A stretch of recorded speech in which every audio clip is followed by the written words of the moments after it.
Olá pessoal, bem-vindos então a mais um Papo de Quinta. Hoje nós temos uma conversa bem legal, um papo com uma mãe que vai nos trazer um pouco da sua experiência como mãe também do menino autista.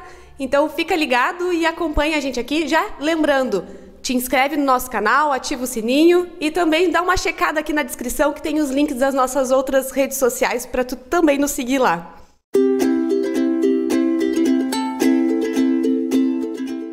Então, vamos começar então com a Fabiane. Queria que tu te apresentasse para nós, falasse um pouquinho sobre ti.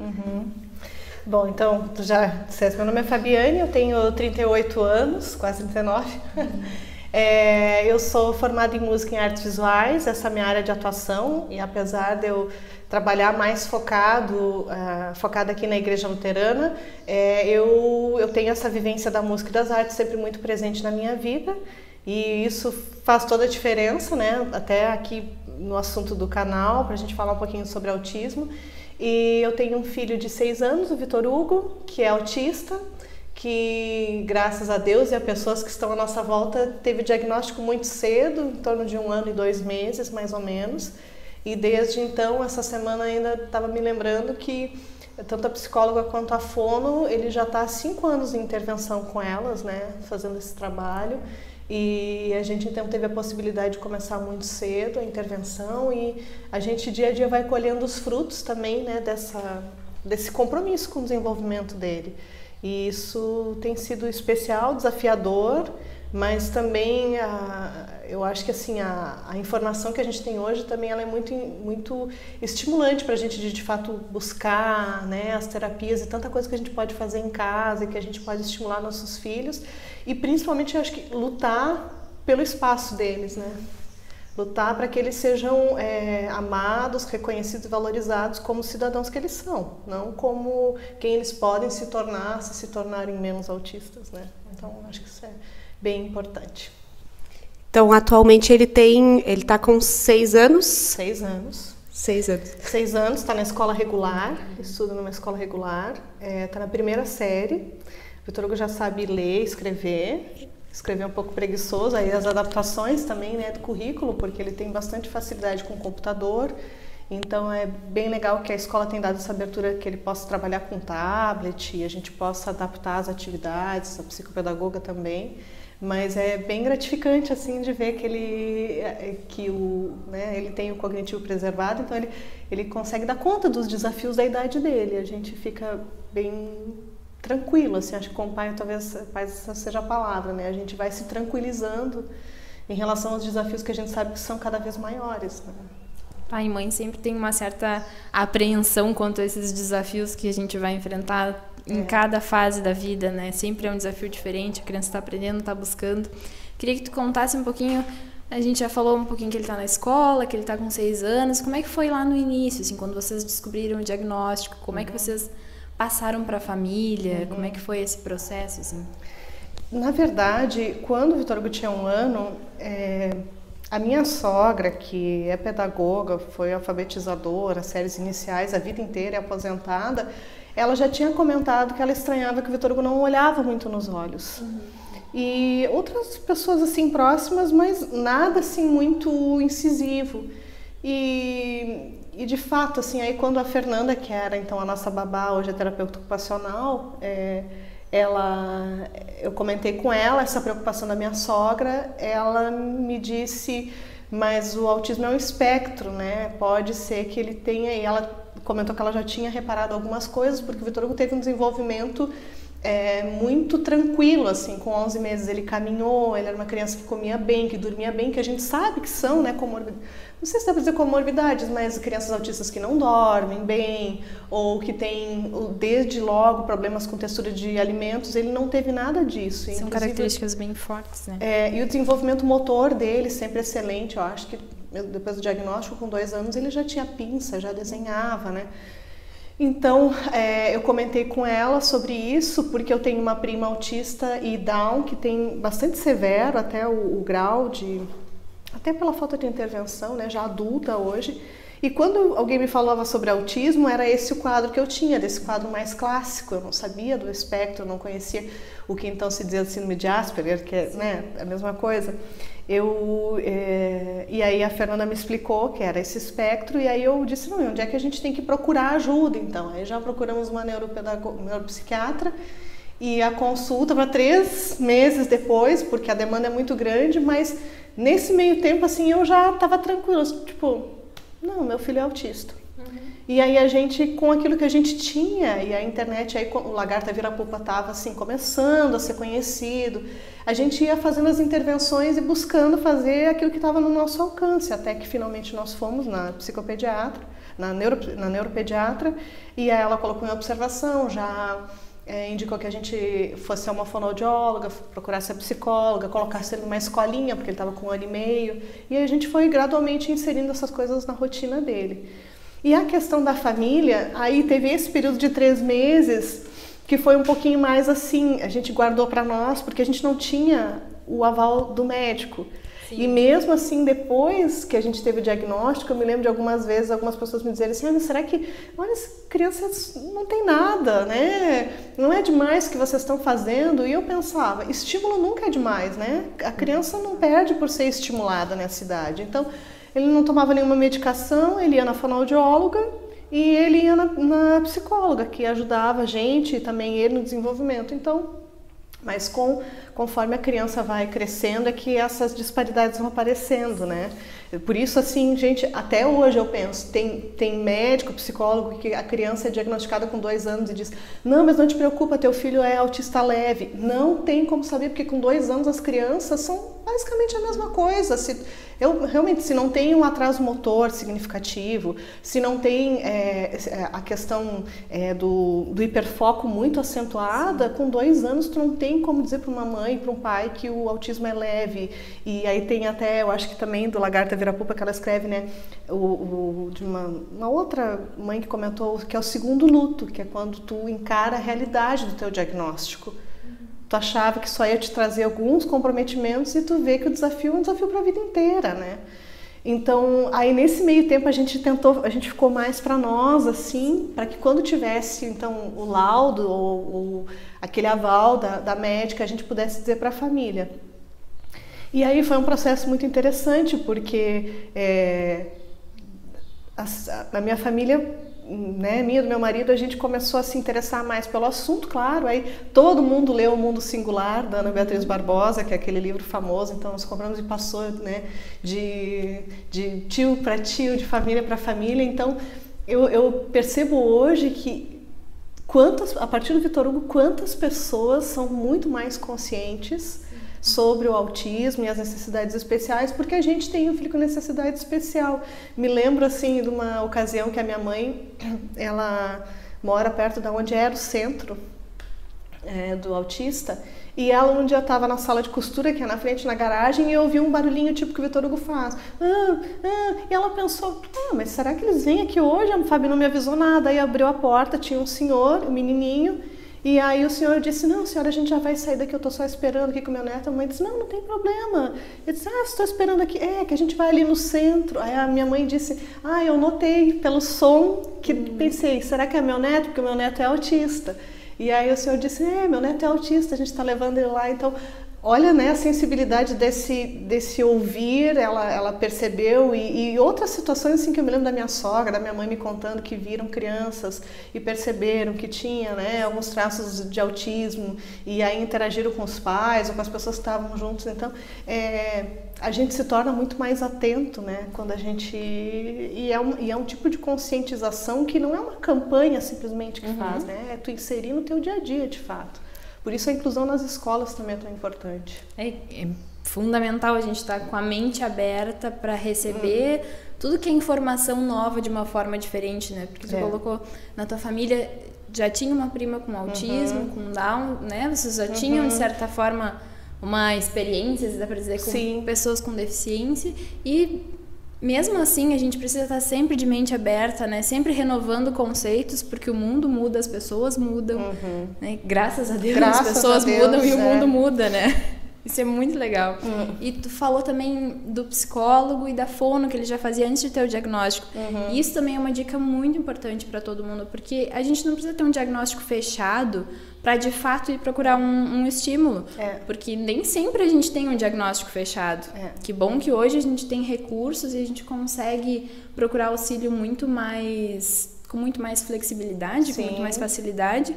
Mas mesmo assim, às vezes ainda me deparo com crianças que não têm diagnóstico fechado e ou o pediatra ou a família ainda vão com aquelas, não, mas não tem nada, então tu não precisa te preocupar, tu não precisa gastar com isso, só que não é um gasto, é um investimento, né? A gente tá... Nós mesmos também, depois de adultos, procuramos auxílio quando a gente tem alguma dificuldade, por que não procurar? Quando a gente vê que o nosso filho não está se desenvolvendo da forma que deveria, ou quando está com alguma limitação um pouquinho, que está atrapalhando o dia a dia dele, né, a rotina dele. E eu acho que é importante que o diferente ele não é pior, não é melhor. Eu acho que essa expectativa que os pais têm de que os filhos atinjam seu potencial, todo mundo espera isso, né?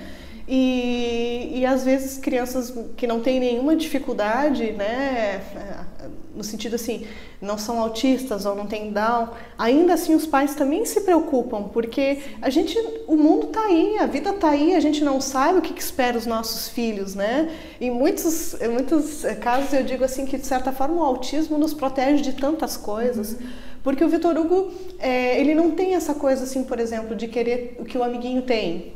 Ou de ser muito influenciado por propaganda. É diferente, ele assiste o desenho do Mickey, se ele vê o Mickey, ele acha bonito, ele fala Mickey, mas ele não entende essa relação do consumo ainda. Então, tem algumas coisas que eu acho que, tipo, ele está protegido. Claro que os desafios são enormes, mas os pais de crianças neurotípicas também têm desafios que, se eles não estiverem ali cuidando, incentivando e estimulando, talvez lá para frente a problemática que isso vai trazer vai ser tão ou mais, né? A gente sabe, né? A violência, as drogas, a questão, né? Nossa, tem tanta coisa para a gente se preocupar nesse mundo, então acho que esse cuidado com o desenvolvimento dos filhos nos primeiros anos, principalmente, é tão importante, assim, ele forma tanto a identidade da criança, e aqui eu posso estar indo para um lado que nem é nada a ver com o meu métier, mas também até a relação de afetividade com os pais, né? Da gente estar presente, da gente conhecer o nosso filho e saber o que ele gosta, o que ele faz, o que atrai ele, isso... No caso do autismo faz toda a diferença, né? Porque às vezes é a ponte que a gente tem para ajudar o nosso filho, é aquilo que ele gosta de fazer. São aqueles, o brincar com o carrinho, é o determinado desenho, é a música, é não sei o quê. Então, se a gente não está atento, a gente perde essas janelas de intervenção. Às vezes. E a gente consegue, de certa forma, como a gente já falou no vídeo do brincar também, preservar ele como um ser humano, né? Respeitar a criança como um outro ser humano, que às vezes a gente acaba esquecendo que os pequenos também têm voz, também têm querer, também têm desejos, e a gente se acha tão adulto, tão importante que passa por cima disso tudo, né? Sim, é verdade. O meu filho está na fase, na adolescência, né, do bebê, que é aos 3 anos. E eu estava dizendo para a Jéssica, assim, que eu enxergo essa fase como algo também para nos deixar atento, porque justamente nessa fase é que ele está impondo o que ele gosta, o que ele quer, o que ele deseja. Teve uma situação muito engraçada que nós saímos para comer junto com um casal de amigo nosso. Então a gente estava com um carro cheio, né, entre 5 pessoas. E nós comentamos entre nós, né? Vocês vão querer comer o quê? Onde é que nós vamos comer? E o meu filho, o Levi, disse, eu quero pastel. E aí nós ouvimos, que legal, quer pastel. Então, e continuamos. De repente, alguém perguntou, tá, mas e afinal, o que nós vamos comer? E o meu filho disse, eu quero pastel. Foi a segunda vez. Pode ser pastel? Pastel tá bom. E ele tem um jeitinho de fechar um olhinho. Pastel tá bom, assim. E nós seguimos a viagem, assim, que a gente andando indo até o destino, né? E de repente o meu marido perguntou de novo assim, tá, mas afinal, o que nós vamos comer? E o Levi, pode ser pastel? E eu disse, gente, tem um ser humano, o único que já tá decidido dentro desse carro, a gente tá aqui enrolando e não decidiu ainda. E aí a gente foi comer pastel, né? Sim. Mas assim, ele tá na fase de nos lembrar que ele não é o bebê e que a gente decide tudo por ele, que ele também tem vontade, que ele também se expressa, que ele também tá buscando lugar na sociedade dele ali, né? Sim. Então essas coisas também são muito importantes porque tem tanta coisa para ser mudada na gente. E eu achei legal que tu falou, tu compartilhou conosco que o Vitor Hugo ele veio para mudar vocês, né? E o filho, eu enxergo que independente de ser autista, ou ter Down, ou ser típico, ele vem muito para mudar a gente. Como muda o nosso conceito, assim. Como eu tenho enxergado a criança de forma diferente a partir do meu filho. Como eu tenho mudado a minha visão de mundo a partir do meu filho. E outra coisa também que eu acho que é muito interessante, que é assim, que a gente precisa salientar, é o quanto o conhecimento faz diferença para a gente combater o preconceito, né? Porque tu compartilhou o fato de ter em casa, de ter vivido isso também na família, isso também te deixou presente por uma situação que às vezes nós nos pegamos de surpresa com o diagnóstico de autismo ou de alguma coisa porque nós não estamos presentes para essa situação, né? Então, da gente também pesquisar e estudar, independente de ter um diagnóstico, como a Jéssica colocou, achei muito importante, independente de ter o diagnóstico, para que a gente consiga se fazer presente e não ser pego de surpresa, né? De quando esse assunto chegar até nós, pode ser com o filho de algum amigo, pode ser na escola, com algum coleguinha, né?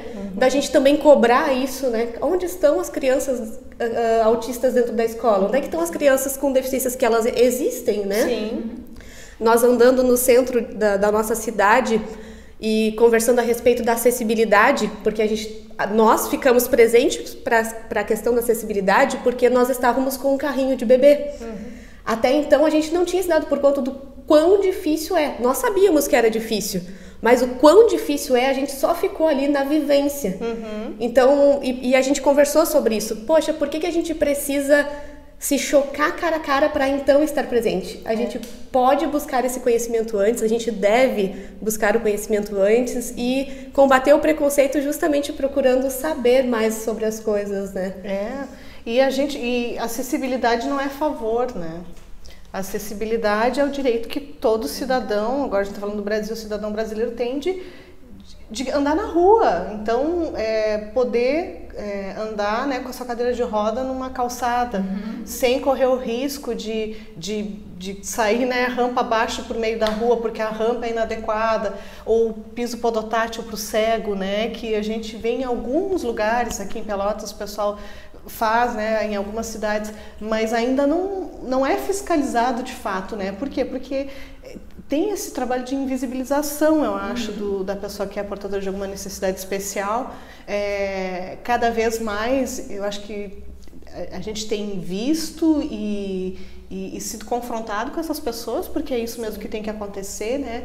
Mas ainda falta muito, né? Infelizmente, assim, a gente vive uma cultura onde isso é bem recente, né? Se a gente pensa, talvez, me lembro às vezes da minha mãe falando, 40 anos atrás, era a situação que se escondia, geralmente, as pessoas. Hoje a gente vê, que bom, né, que a gente vê pessoas com síndrome de Down caminhando na rua, né? Eu falo Down porque tem um marcador físico que a gente consegue identificar. Se formando na faculdade, tendo emprego, tendo uma qualidade de vida, e não só de vida individual, mas de vida social, que era inimaginável, assim, há uns anos atrás, algumas décadas atrás, né? E elas têm todo o direito, né? E eu acho que a gente se conscientizando e que a gente não está fazendo favor, né? A gente está simplesmente possibilitando que o outro consiga ser aquilo que ele foi criado para ser, né? Na sua potência, de ter as suas habilidades, suas qualidades e contribuir para a sociedade também, né? Sim. Acho que tem isso também, a ideia de que a gente, eles têm potenciais para contribuir de fato com a sociedade, né? Com as coisas que estão acontecendo e tal. Então... Sim, se é público já está dizendo, né? Que é para todos acessarem. Então, se tu, a Andréia, a gente gosta particularmente muito da Andréia também. Quando ela veio a Pelotas, ela colocou uma frase que nos impactou bastante, que mesmo trabalhando com acessibilidade, mesmo estando com isso todos os dias na nossa frente, às vezes a gente ainda tem um conceito, um preconceito de que é a pessoa que tem uma necessidade especial, se a gente pode dizer assim, né? Porque todos temos nossas necessidades especiais, mas aquelas que são mais visíveis, mais aparentes, ela precisa se adaptar ao meio, só que não é, né? Se a gente tá falando que é público, então esse meio tem que estar disponível para todas as pessoas. Essa pessoa que é cadeirante, por exemplo, não precisa pensar que, bom, precisam fazer uma rampa para ela. Na verdade, é o lugar que está errado ali, que não tem uma rampa para receber ela, né? Ou um banheiro adaptado, né? Que é o mínimo, né? Que não tenha cadeiras de depósito dentro de um banheiro adaptado, que a gente já passou por isso. Mas enfim. E, Fábio, como que tu enxerga, assim, essa questão, a partir do diagnóstico, né? Às vezes as pessoas ficam também tão chocadas com aquilo e fazem a criança se submeter a uma porção enorme de terapias, de uma carga horária de afazeres muito grande. Como que tu enxerga isso? Eu acho que o equilíbrio sempre é uma coisa necessária, porque óbvio que como mãe, pai, não vou falar como mãe porque eu sou mulher, mas a gente sempre se pergunta se a gente está fazendo tudo que a gente poderia. Eu acho que isso é geral, né?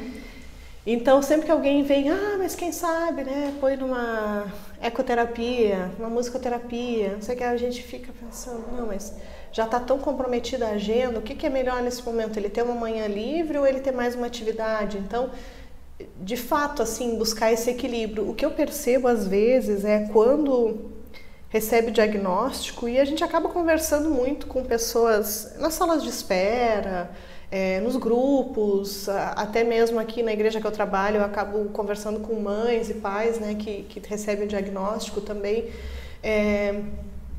Essa ideia de que eu preciso fazer o máximo para que o meu filho seja normal, ou seja, para que ele se adeque dentro de uma norma e ele consiga viver dentro do padrão da sociedade.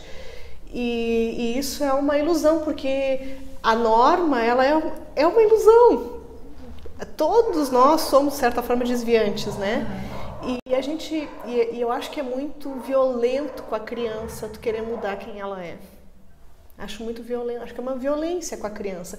A gente trabalhar para que ela supere as dificuldades, seja sociais, cognitivas, as questões sensoriais, é super importante para o bem-estar da criança. Eu lembro que, por exemplo, a questão de Vitor Hugo tomar risperidona, que ele toma, né? Foi uma decisão super séria e talvez em todo o tratamento dele, para mim e para o meu marido, foi o que mais... Sim, foi o choque de realidade, do tipo assim, nossa, ele vai precisar tomar um remédio de uso contínuo e tal, não sei o que, durante, né, a princípio não tem uma data para terminar de tomar, apesar da gente saber que nada é assim, mas a gente sabia que era para o bem-estar dele naquele momento, e aí a gente até tentou, uma época, tiramos o medicamento, a gente viu que ele de fato dispersava muito, começou a ter dificuldades, voltamos, mas foi super importante fazer o teste, porque agora... que ele segue tomando, eu tô tranquila, tipo, que ele não tá tomando remédio à toa, que eu não, né? Mas às vezes a gente fica buscando tantos recursos e não permite que a criança seja criança, que a criança não seja ela mesma, que ela tenha os seus estímulos e suas estereotipias para se acalmar, simplesmente porque é o jeito que ela consegue naquele momento organizar o mundo dela. Então é muito, porque também a ideia não é assim, sabe, agora colocar a regra e dizer não pode encher a criança de terapia e tal, mas a gente sabe como é importante que a criança seja criança e o autista não deixa de ser criança porque é autista, né? Então, acho que o equilíbrio e talvez assim nesse ponto, se os pais estão com dificuldade de lidar com o diagnóstico, de lidar com as terapias, gente, tem que procurar psicólogo, tem que ter um acompanhamento. Eu acho que as gurias fazem esse trabalho também de organização e tal. Às vezes é uma questão da gente organizar o próprio ritmo da nossa casa, da nossa rotina, de saber equilibrar o tempo de família, o tempo de estar junto em casa, de assistir um desenho com a criança. Por exemplo, o Vitor Hugo, ele gosta de assistir os créditos dos filmes. Quando a gente foi ver o Toy Story 4 agora, nós somos os últimos a sair do cinema. O filme inteiro ele nem queria saber nada, mas quando começou a subir aquele crédito enorme, não tinha criança mais feliz naquele cinema. Então a gente esperou até o final para ele ver. E em casa tem vezes que ele fica passando os filmes para frente. Então tem uma hora que a gente senta e diz agora, a gente vai assistir esse filme. Aí faz uma pipoca, senta e assiste. Então, as nossas piadas agora lá em casa tudo envolve filmes da Pixar e da Disney, assim, porque são os personagens que a gente conhece, a gente assiste os filmes com ele. Mas, de fato, né, de ter esse tempo com o filho, com o teu filho, não com uma criança que tu está levando para terapia, né? Mas uma criança que desfruta da tua companhia e que tu desfruta da companhia. Então, acho que buscar esses interesses em comum também, né? E ver o que a gente consegue fazer junto, né? O Vitor Hugo é uma criança que não brinca muito com brinquedos, mas ele gosta muito de balanço, brinquedo de parquinho. Então, a gente sabe que para ele, um momento legal é pegar o patinete, sair para andar na rua. A gente já treina a questão de limites, né? Dele esperar na beira da calçada para atravessar, entender um pouco a questão do trânsito, ir no parquinho, né? Ir na praça. A gente tem balanço em casa, então a gente vê as coisas que ele gosta de fazer e tenta fazer com ele essas coisas, né? Mas, de fato, porque senão a gente perde a infância dos nossos filhos por causa do autismo, né? Uhum. E isso eu acho que é a pior coisa que pode acontecer. E eu acho que até a Andrea Werner escreveu agora esses tempos, né, do tempo que ela perdeu. A gente é super citada. Oi, Andrea, nos nota. Sobre como o diagnóstico e as preocupações do autismo fizeram com que ela deixasse de aproveitar fases tão bonitas, né, dos nossos filhos, assim, né, de quando eles são pequenininhos, assim, que tem aquele cheirinho bom na cabeça, assim. Então, eu acho que assim não deixa de curtir o teu filho por causa do autismo, né? Ele continua sendo teu filho, ele continua sendo uma criança que te ama, né, que tu ama e não é por causa de respostas, né, padrões que a gente espera que isso está em jogo, né? O Vitor Hugo foi falar com 5 anos e meio. Então, eu queria muito ouvir a voz dele, agora eu ouço. Sim, agora gritando, mamãe! Agora até cansa de chamar a mamãe. Às 6:30 da manhã. Lindo. Uma coisa... Opa, tá tudo bem. Uma coisa que eu gosto de dizer também, claro que não é regra, porque tem características que são realmente do autismo, tem características que não são só da criança neurotípica, mas às vezes os pais vêm para mim com algumas questões, assim, ele fez birra em tal lugar, ou ele quer tal coisa, como é que eu faço? E aí eu aprendi a responder, claro, analisando a situação, né, se é o momento ou não, mas se tu não tivesse o diagnóstico do autismo nessa situação, se teu filho fosse neurotípico, ou tu não soubesse de nada disso, como é que tu agiria? Tu sairia para ele pro parquinho? O que tu falaria para ele? Então vamos tentar agir dessa forma, se ele não entender, a gente tenta adaptar.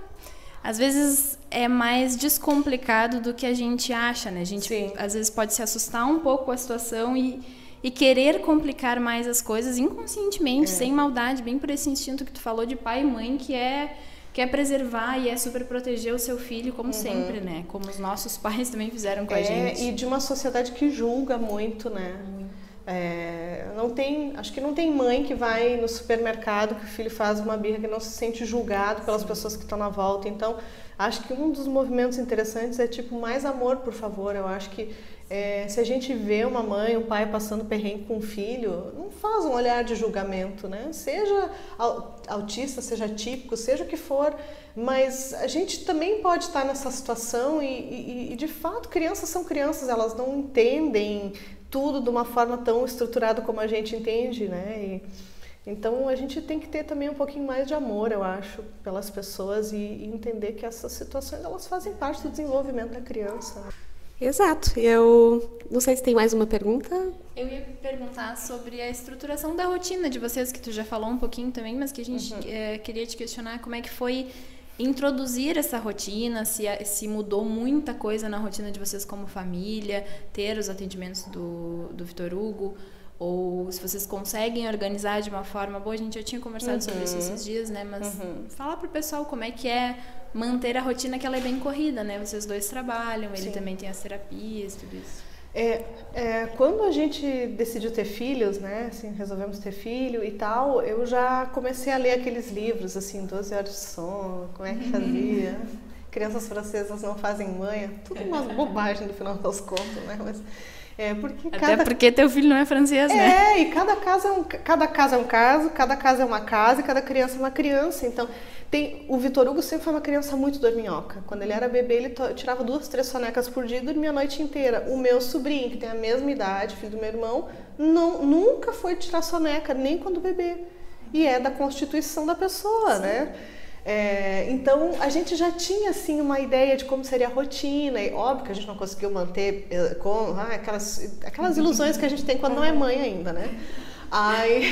Mas algumas coisas a gente conseguiu introduzir desde logo, assim, rotina do banho, a rotina da comida. Eu me lembro que o Vitor Hugo, assim que ele ficava razoavelmente sentado na cadeirinha, mesmo que eu desse a papinha para ele antes, a comida antes, ele sentava conosco na mesa, assim, ele ficava sentadinho enquanto a gente almoçava, porque para nós sempre foi uma coisa importante almoçar juntos, assim, né? Na minha família sempre se almoçou junto também, e a gente sabe que esse espaço ele é importante, né, de socialização da família. Então, a gente já tinha uma rotina bem estruturada, tanto que sono nunca foi um problema, assim, do Vitor Hugo. Quando começou a função das terapias, então, que ele tinha 1 ano e pouquinho, no início ele fazia a fono e a psicóloga uma vez por semana cada, então ele ainda não ia à escolinha, então tinha um dia à tarde, um dia pela manhã, e aí sou eu que gerencio essas coisas, porque como o Matheus trabalha, né, tem 2 empregos, e eu trabalho meio período, então ficou por minha conta. Conforme ele foi desenvolvendo, e aí depois, especialmente com o diagnóstico da apraxia da fala, né, que ele passou a fazer a fono 2 vezes, a questão de entrar na primeira série, que precisou também ser acompanhado por uma psicopedagoga, aí foi incrementando. Sim.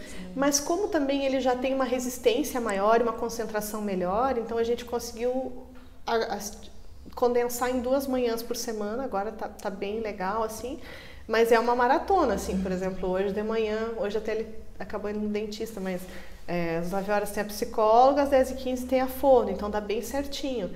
Claro que isso exige uma organização em casa, porque aí, claro, o Vitor Hugo tem algumas restrições alimentares, apesar de comer bem, mas então a gente dá preferência para almoçar em casa sempre. Sim. E aí eu cozinho. Então, como eu sabia que eu sei que terça-feira de manhã eu tenho uma manhã mais cheia, e na sexta também, eu já tento deixar ou o almoço preparado para os 2 dias, ou a gente já programa que é nesse dia que a gente vai almoçar fora, porque depois 1h pouco já tem que estar na escola, né? Então, essa função. É cansativo pra gente, é cansativo para eles. Teve um momento que eu me lembro, assim, que eu comentei com o Matheus, meu marido, que eu tô tão cansado dessa rotina de leva pra cá, leva pra lá. E aí ele me disse, tu já pensou que o Vitor Hugo deve estar cansado também? Aí bateu assim, né? Aí o meu coração ficou, porque de fato, assim, a carga de trabalho dele é grande. E aí eu até comentei com a professora da aula esses dias, eu disse, eventualmente, em tais dias ele vai vir sem o tema feito, porque a carga de trabalho dele já é grande. Então, ele sai da aula, vai na psicopedagoga e ele ainda tem que fazer o tema. Então, quando as crianças às vezes estão brincando, ele está ali se esforçando para conseguir dar conta daqueles desafios. Então, a gente tenta fazer esse balanço, assim. Então, quando ele não tem nada de manhã, é amanhã que ele pode brincar e a gente faz o tema no final da manhã, então, para que ele possa também ter esse tempo de criança e a gente também consiga curtir, né? Geralmente, então são os dias que eu estou em casa de manhã também e às vezes o Matheus também tá, então a gente aproveita para fazer alguma coisa com ele. Mas é uma rotina desgastante mesmo e a gente sabe da importância das terapias e por isso mantém, mas que tem uma hora que dá vontade de mandar tudo se explodir assim. Acho que não tem mãe que não passa por isso, porque imagina, como eu disse para vocês, né, faz 5 anos que a gente tem essa rotina, né, de terapias. Óbvio, a gente colhe os frutos e a gente vê que é uma caminhada, não é para amanhã, não é nem para depois da manhã, nem para o mês que vem, é uma conquista que é ano a ano, assim, que tu vai construindo, a criança vai assimilando, né, essas coisas até chegar na idade adulta e a gente não sabe até quando vai, mas é bom que a gente tenha esse acompanhamento, acho que a gente fica mais seguro também, assim, de quando tem algum desafio maior na escola, por exemplo, né, eu não vou perguntar para a psicopedagoga, vou conversar com ela para ver como é que eu lido com isso, como é que eu ensino ele, né, a fazer operação de menos, né, de mais, de não sei o que. Então, a gente tem esse aporte, sempre dá uma segurança. Hoje de manhã que eu tive que levar no dentista, porque tinha caído a obturação do dentinho dele. Aí a TO, a Nanda, não, eu vou junto. Então, a gente tem esse auxílio de... Tem uma rede de apoio, Nossa, né? uma rede de apoio que tu sabe com quem tu pode contar nesses momentos, assim, né? Então... Então, obrigada, Fábio. E dizer assim... A nossa visão sobre ti, assim, a gente acha uma pessoa que tem um olhar prático, um olhar que enxerga a vida com uma simplicidade muito legal. Acho que, assim, tu é uma super mãe, mas Era pra ter vindo com a minha camiseta de Mulher Maravilha. É aquela pessoa que entende que o super mãe não tá na perfeição, e sim de simplesmente lidar com os dia a dia, com os problemas que aparecem em qualquer lugar, em qualquer família, né? E te agradecer. Eu que agradeço a oportunidade.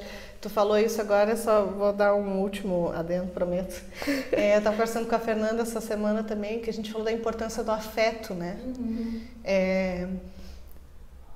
Eu acho que essa é a chave para a gente viver bem em qualquer circunstância, né? Quanto mais a gente consegue viver num ambiente onde a afetividade ela faz parte, onde ela é presente, assim, que não é uma coisa meio subentendida, mais condições a gente tem de se desenvolver como ser humano, como indivíduo, como, né, participante da sociedade. E nesse sentido eu não quero dizer assim, tipo, só basta amar a criança e o resto tudo vai se resolver. Mas todos esses procedimentos, todas essas buscas, se não tivesse, acho que essa característica da afetividade, do carinho, fica muito duro, fica muito árido. E sempre essa lembrança de que o nosso filho não é menos o nosso filho porque ele é autista, ou ele nos responde menos porque ele não responde dentro dos nossos padrões de comportamento, né? Como eu estava dizendo para vocês, o Vitor Hugo começou a falar há pouquinho tempo, vai fazer 1 ano agora recém, começou a falar com 5 anos e meio. E eu, óbvio, como toda mãe, o que eu mais queria ouvir era ele me chamar de mãe, mas isso não me fez duvidar de que até então ele sabia que eu era mãe dele, e que ele me amava, porque a confiança, né, o vínculo que a gente tinha já era uma coisa estabelecida, não era porque ele não tinha dito mamãe, tanto que eu acho que ele falou papai primeiro porque era mais fácil, né, o P, e o meu marido ficou assim, não pode falar papai primeiro, senão a mamãe vai ficar, eu disse, não tem nada a ver, o que eu quero é que ele experimente amor em qualquer lugar, né, eu não faço questão que seja primeiro mamãe, podia ter falado qualquer, a Nanda ficou louca porque ele falou Samara primeiro. Mas acho que dos tempos que a gente vive, eu acho que o amor ele faz toda a diferença, né? Em qualquer intervenção, em qualquer tipo de relação que a gente possa ter com tudo isso, com esse mundo, com essa loucura que é, né, do autismo e das necessidades especiais em geral, mas o autismo especialmente, eu acho, por causa dessa característica comportamental, né? É que o amor é sempre o melhor caminho. Excelente, excelente, Fábio. Muito, muito, muito obrigada por estar aqui com a gente. Obrigada para vocês também que nos acompanharam até aqui. Lembrando, então, de se inscrever aqui no canal, ativar o sininho e acompanhar que a gente está sempre trazendo conteúdo. Vai sair ainda mais algumas outras entrevistas no decorrer das semanas, então fiquem ligados aí com a gente. Obrigado, pessoal.